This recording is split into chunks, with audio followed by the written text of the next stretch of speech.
Thousands of Oregonians are struggling during the COVID-19 pandemic, but what does that mean for the overall economy?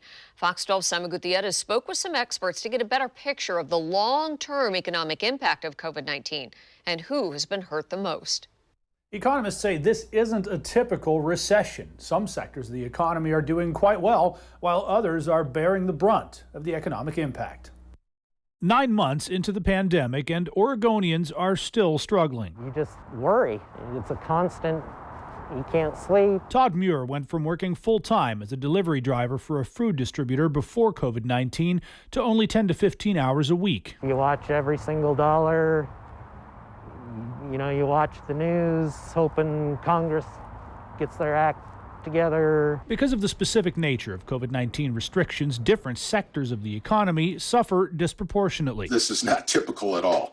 I mean, we're really having the industries we might call consumer-facing type industries, where people are face-to-face, are the ones that are being hit the hardest. So in leisure and hospitality, any sort of service sectors. Economists say the V-shaped economic recovery some predicted at the beginning of the pandemic hasn't happened.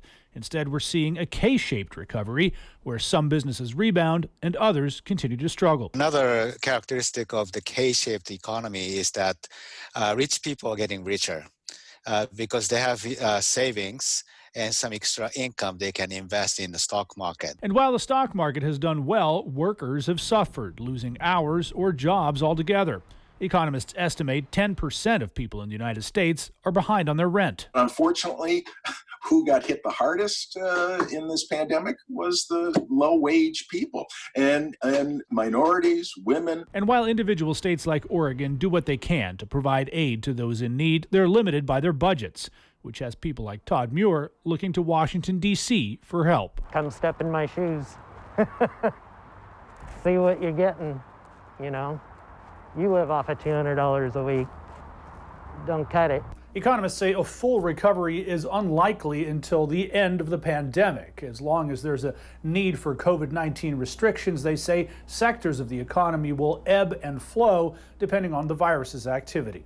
I'm Simon Gutierrez, Fox 12 Oregon.